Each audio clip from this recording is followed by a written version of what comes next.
Y después resulta que, bueno, este señor no solamente es que es un doctor y ha hecho todo, sino que además tiene la suerte, porque es sortario, es sortudo, ¿no? De tener al lado una persona espectacular, que es Gerardo Paulista, mi amiga. Así que un aplauso para Gerardo.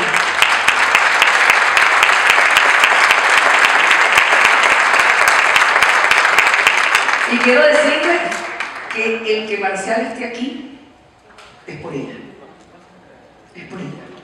Y ha sido, para poder coordinar esto, una locura. Y a mí, bueno, me pasa eso. Cuando a mí me pasan cosas extraordinarias, yo quisiera que a los demás también les pasara. Entonces, lo que va a ocurrir de aquí hasta la tarde es que ustedes van a tener la oportunidad, que tuve yo, de exponerme más que a la maestría, a una cosa que Marcial tiene, que hace que a uno le cambie todo lo que había pensado sobre el tema de equipo cuando lo escucha él. Marcial, bienvenido.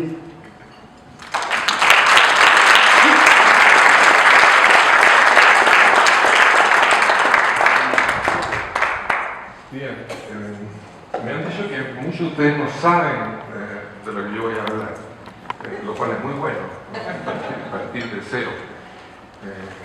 Y lo que ya saben, se van a encontrar con alguna, espero, grata sorpresa. Porque esto crece, yo sigo los consejos de Alejandro, ¿no? Todo el tema mío de innovación, seguir siempre adelante, buscar nuevos caminos, ¿no? No seguir la ruta ya establecida. Muchos de ustedes van a tener curiosidad por saber un poco más de lo que ya vieron hoy día y por suerte, ¿no? Gracias a la www, ustedes pueden seguir eso en toda una línea Losada Consulting.net. Ahí hay algunos artículos que están en español y los demás están en inglés, pero es fácil, ¿no? Fácil de entender. Cuando yo partí haciendo este trabajo, hace ya muchos años, ¿no? Ya llevo más de 30 años trabajando con equipos, pero antes fui a sacar un doctorado en la Universidad de Michigan, porque las coordenadas daban justo en la Universidad de Michigan. Yo perseguía 3 criterios, que era un buen departamento de psicología, especialmente psicología social y organizacional, y en ese tiempo ella era catalogada el número 1 o número 2 junto con Stanford. Y el otro criterio que para mí era muy importante es que tuviera un buen departamento de matemáticas. Y los buenos departamentos de matemáticas se pueden definir de muchas maneras, pero un modo de definirlo es saber cuántas medallas Fields el departamento ha ganado. La medalla Fields es el premio Nobel, ¿no?, de matemáticas, pero solo se da cada 4 años, y a personas 40 años o menos. Y este coincidía con Michigan.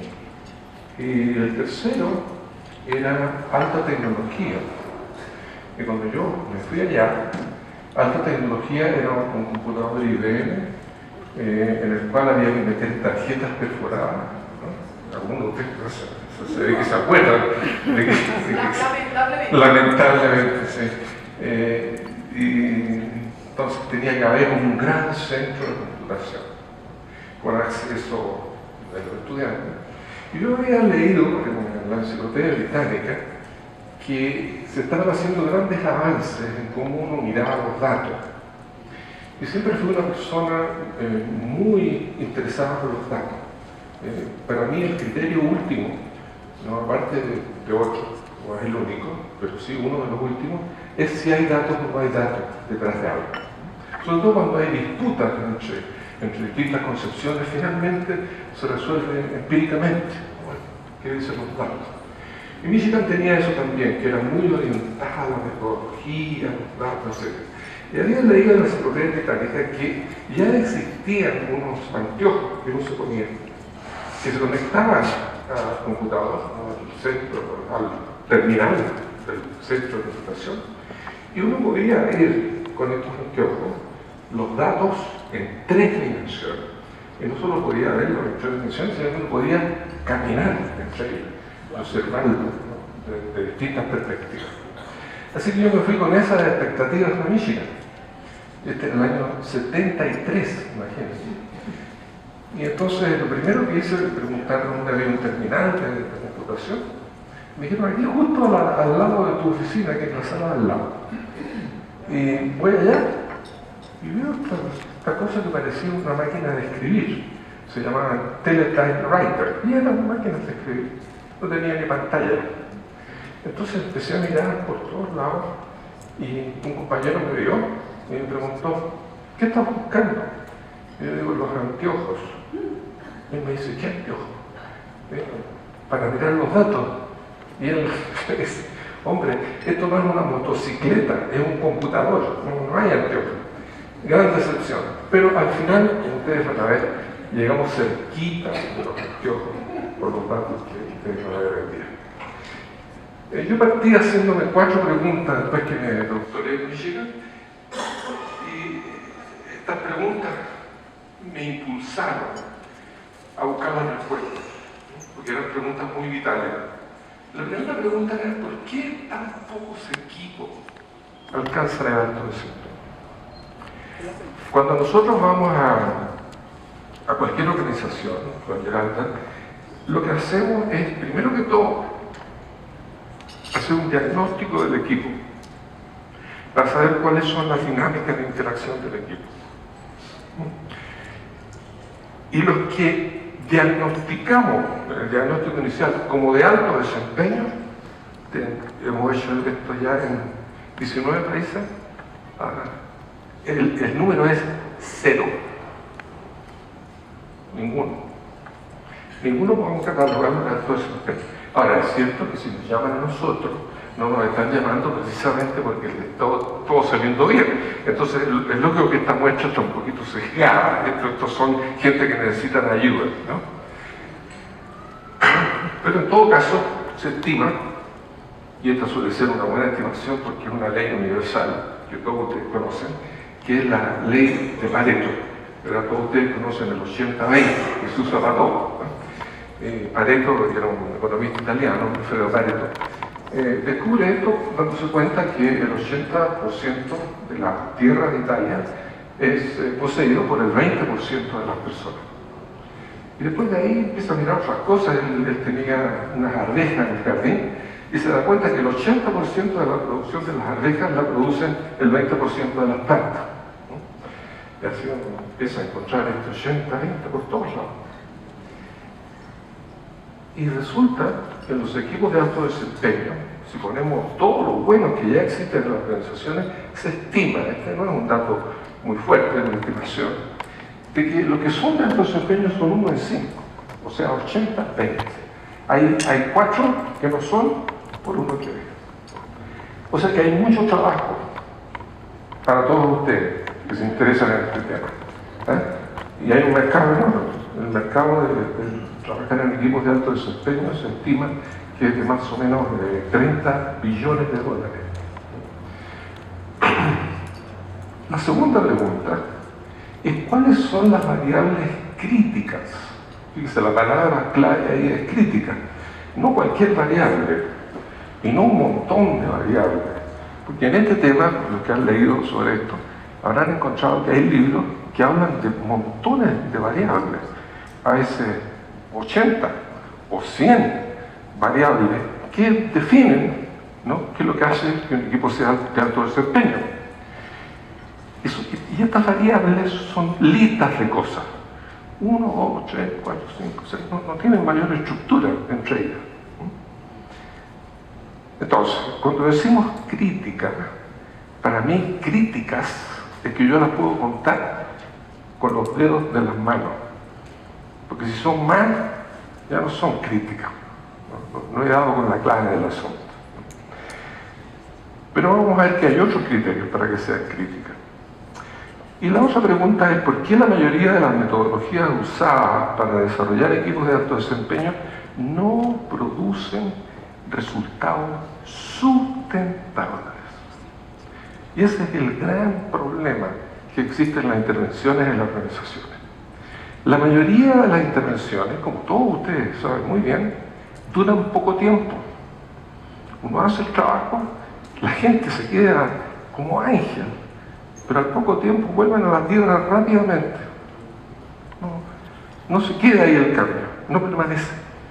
Entonces, algo pasa que no podemos crear este cambio sustentable. De tal modo que cuando ustedes intervengan en una organización, cuando se vayan de la organización, esta siga produciendo bien, sin la presencia de ustedes.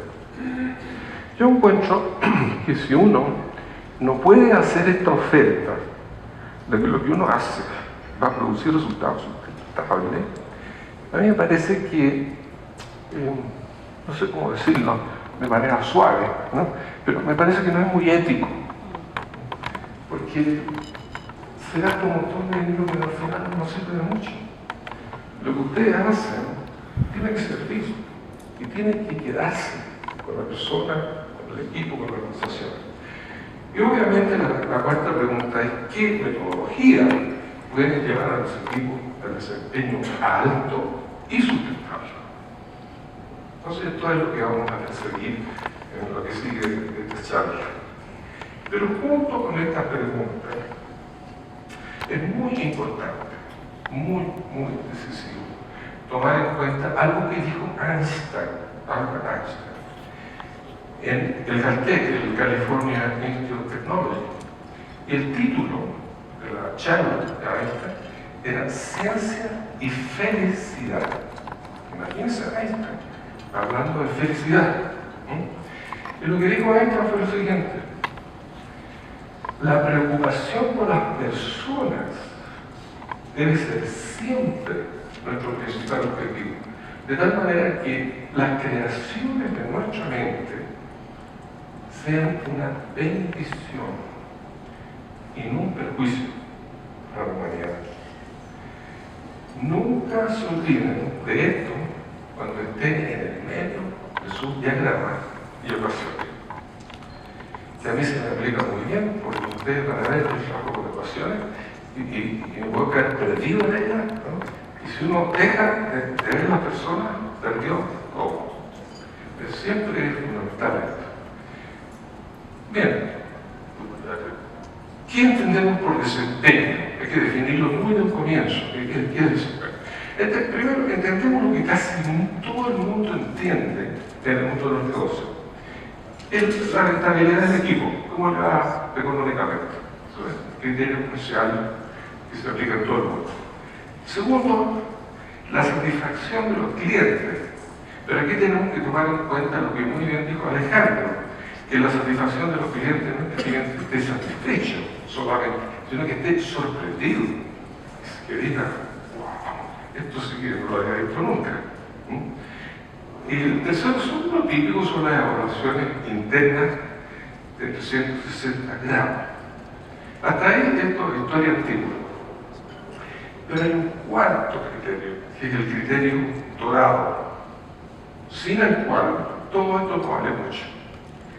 Y este criterio es que lo que ustedes van a hacer con el equipo de trabajo resulte, además de resultar en alta rentabilidad, satisfacción, en sentido de sorpresa, mejores evaluaciones del equipo. Este criterio es el florecer. El equipo tiene que florecer. Las personas dentro del equipo tienen que florecer. ¿Y qué es florecer? Dar lo mejor de sí mismo. Es lo que hacen las plantas cuando florecen. Dan lo mejor de ellas. Y esto generalmente es bello. Y es lo que bien decía Alejandro con la Apple fue mi primer cliente en los Estados Unidos en el año 1986. Ellos llegaron a mi laboratorio cuando recién estaban empezando.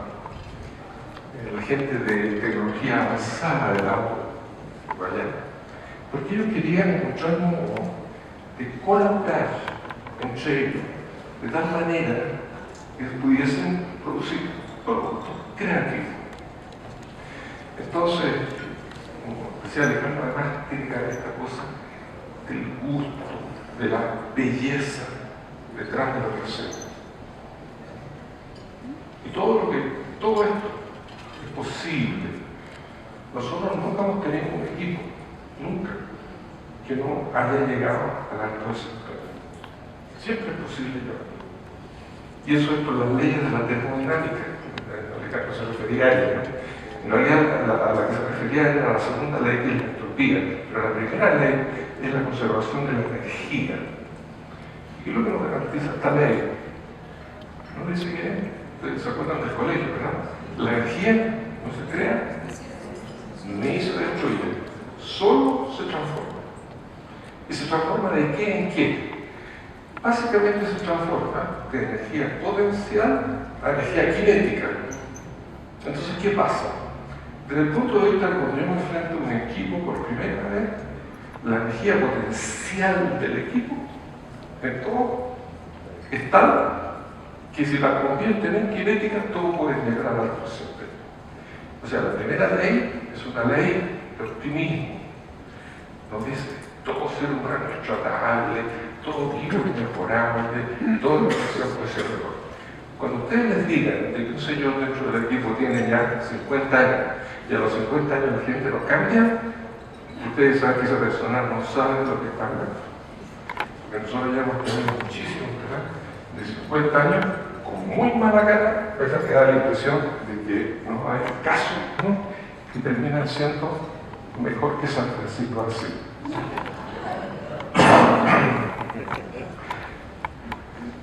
Cuando yo empecé a hacer este trabajo, no lo hice dentro de la Universidad de Michigan, porque se requería mucho dinero y mucho tiempo. Y cuando uno es profesor asistente, que es el primer rango que uno le da cuando pasa a ser profesor, el dinero al cual uno tiene acceso en esos tiempos no pasaba de $50.000. Y yo sabía que necesitaba varios millones de dólares, no $50.000, para hacer lo que quería. Por lo tanto, este no era un trabajo para la universidad. Era un trabajo que había que hacer dentro de una corporación que tenía los recursos. Pero el asunto era convencer a esta corporación de que esta idea tenía mérito. Y mérito significa que es buena desde el punto de vista de la ganancia de la compañía, básicamente. Por suerte, me tocó hablar con un ingeniero eléctrico. Para mí los ingenieros eléctricos son una bendición, porque ellos son varios ingenieros eléctricos aquí, ¿no? Los ingenieros eléctricos son una bendición. Yo tengo un hermano que es ingeniero eléctrico. Son una bendición por lo siguiente. Nunca me olvido del día, el 21 de marzo de 1973. Y mi hermano fue a mi casa en ese tiempo en Chile, y yo tenía mucha envidia de él porque la electrónica avanzaba a pasos agigantados. Los chips de los computadores, del calculador, de lo que fuera, cada vez eran más chicos y tenían más y más transistores. Pero tú notabas que eso era exponencial. En cambio, yo como psicólogo, se hacía una curva, ¿no? El crecimiento no era exponencial para nada, ¿no? Entonces me pregunté, ¿por qué es tan poderosa la electrónica? ¿Cómo ustedes ven el mundo? Por suerte mi hermano es medio filósofo, entonces esta pregunta no le pareció tan extraña, ¿no? ¿Cómo ustedes ven el mundo? Entonces me dijo, mira, para nosotros el mundo es vibración, oscilación. Fíjate que para mí también. ¿Por qué? Porque cuando yo miraba la conducta de ese tipo de psicólogo clínico, y yo miraba cuál era la mejoría del paciente en el tiempo, y hacía un gráfico, yo notaba que el gráfico nunca era mejor. O sea, nunca era una línea ascendente. Tampoco, por suerte, era peor. Y tampoco era constante. O sea, que los modelos estrictamente lineales no servían de nada. No estaban reflejando ninguna realidad. Estaban reflejando una idealización de la realidad, pero no una realidad. Lo que yo sabía es que la conducta oscilaba. Piensen ustedes en su propia vida. Si ustedes pusieron una escala de cuán felices están cada día de la semana, una escala de 1 días, digamos, el día lunes uno diría, bueno, el día lunes cuando empieza la semana la gente general no está feliz, digamos un 3, ¿no? Pero ¿cuántos de ustedes pondrían el martes un 4, el miércoles un 5, el jueves un 6, etc.? Nadie. Todo oscila.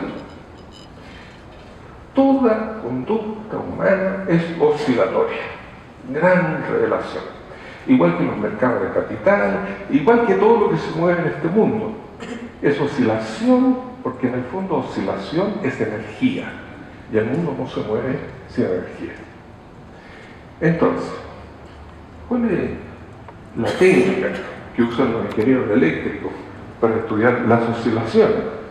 La técnica que usan se llama análisis de Fourier, en honor a un físico francés matemático, ¿no?, que descubrió cuáles eran los coeficientes que había que poner para mirar una función compleja en el tiempo y simplificarla, mirando nada más que simples oscilaciones, seno, coseno, ¿no? Después uno lo sumaba, lo multiplicaba y se aproximaba a la función. Entonces cuando él me dijo eso, le dije, esto es lo que yo necesito, no me cupo ninguna duda. Y entonces le dije, ¿cómo aprendo esto? Y él me miró así con compasión, porque sabía que yo no era matemático, ¿no? Nunca había estudiado matemáticas. El peor ramo del colegio era matemáticas, le tenía terror a las matemáticas. Bueno, pero en realidad no era a las matemáticas. Después me di cuenta que mi miedo no era a las matemáticas, sino que era calcular. Yo soy malo para calcular, como bien sabe Geralda. Si ella me dice 24 más 36, no tengo idea, tengo que ir a buscar el calculador. Pero después me di cuenta que las matemáticas no eran eso. Eran descubrir patrones, descubrir estructuras y aplicar estas estructuras a la realidad. Y eso sí que lo podía hacer. Y eso era súper interesante. Entonces le dije a mi hermano, mira, hazme un crash course, ¿no?, un curso rapidito sobre análisis de Fourier. Y él se rió, y me dijo, no, primero tienes que aprender cálculo, después tienes que aprender, bueno, lo que va con el cálculo, ecuaciones diferenciales, ¿no? Y después vamos a meternos en análisis de Fourier. Le dije, no tengo tiempo, tiene que ser rápido. Entonces me dijo, ok. Entonces al día siguiente trajo un osciloscopio, lo acopló al sistema de sonido y me mostró las ondas de la música y las descompuso, hizo un análisis. Y dije, esto es.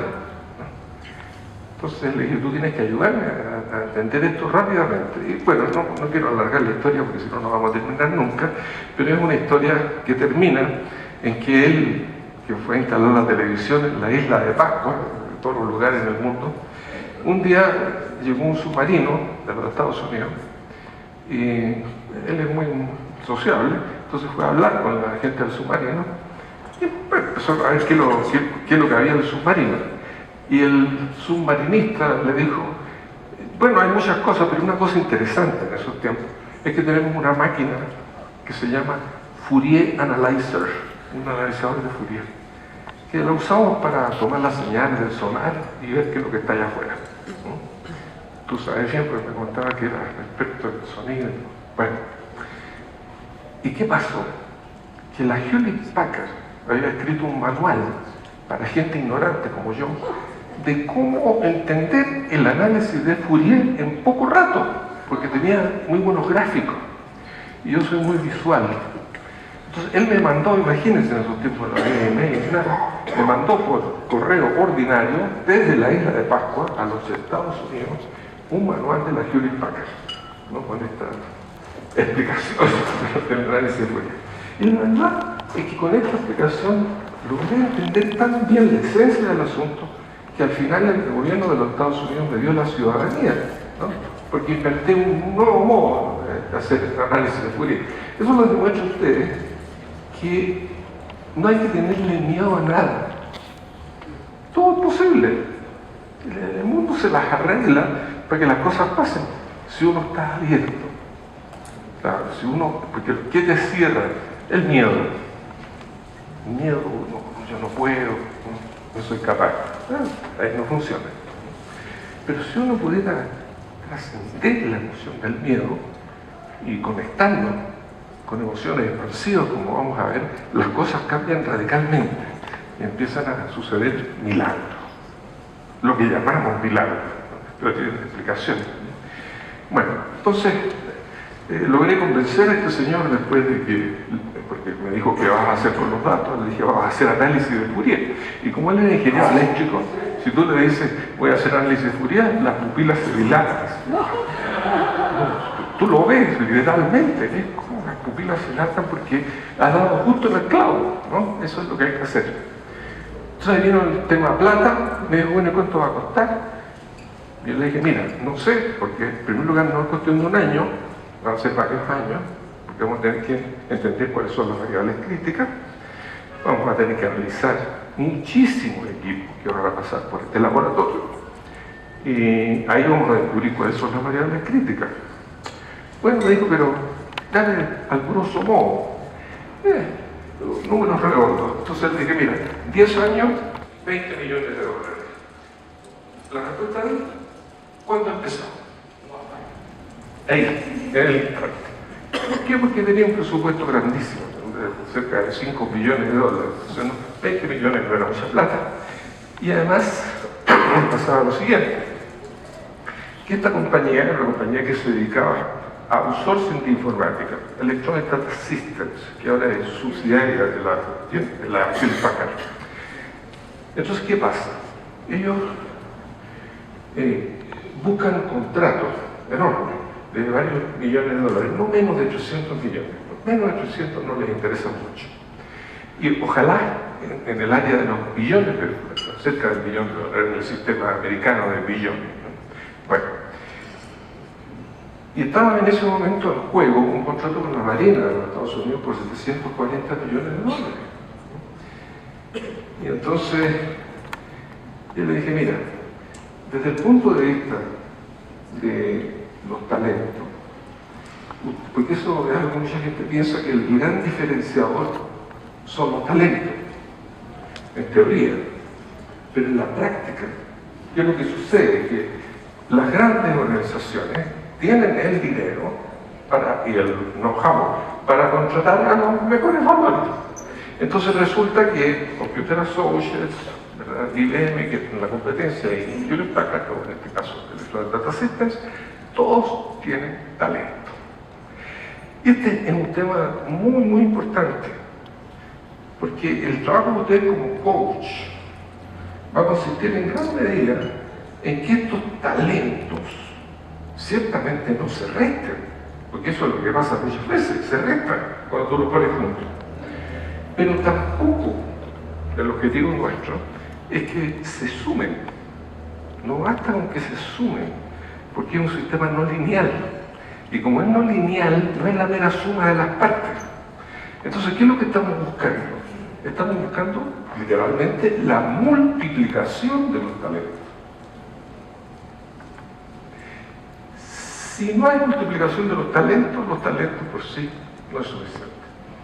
Entonces, todos aquellos procesos que favorezcan de que estos talentos saquen lo mejor de sí mismos, y ojo, no necesariamente con el líder, el líder, claro, tiene esa misión, sacar lo mejor de sí mismo, sino entre ellos, entre uno y otro, ¿no? Entonces no va a tener un equipo de alto desempeño. Entonces, primer tema, Alejandro usaba la idea de orquestación. Yo trabajé mucho con orquesta en Estados Unidos y soy un seguidor fanático de la Filarmónica de Berlín. Estoy suscrito a la Filarmónica del Digital Concert Hall, de modo que ustedes lo pueden ver en su casa, ¿no? En alta definición, el día que el concierto es en Berlín. ¿Y qué pasa con esta orquesta?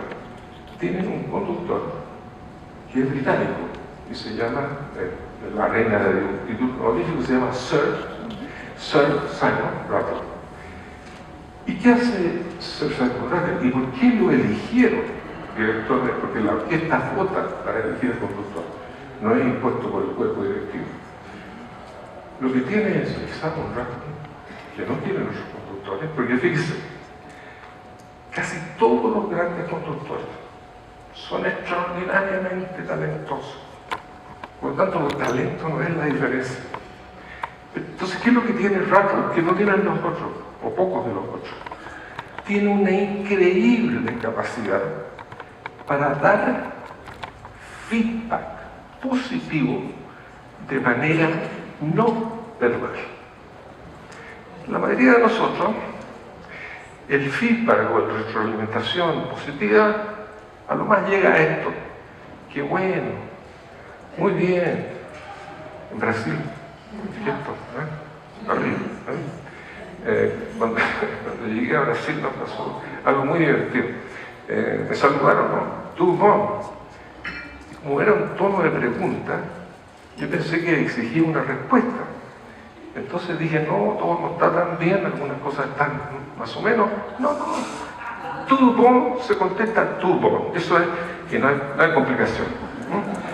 Esto es positivo. Una de las cosas que vamos a aprender hoy día es la importancia que tiene la comunicación no verbal entre las personas. Geralda es una experta en esta área. Ella hizo su tesis doctoral sobre los aspectos no verbales del modelo que ustedes van a ver en la película.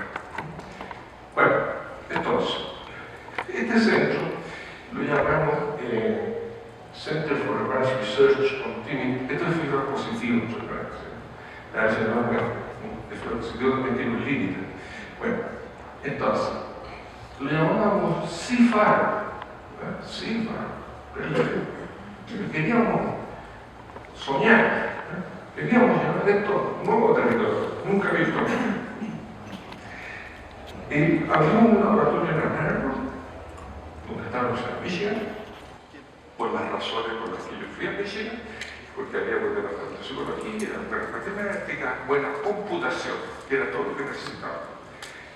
Pero había otra universidad que también tenía muy bueno todo esto.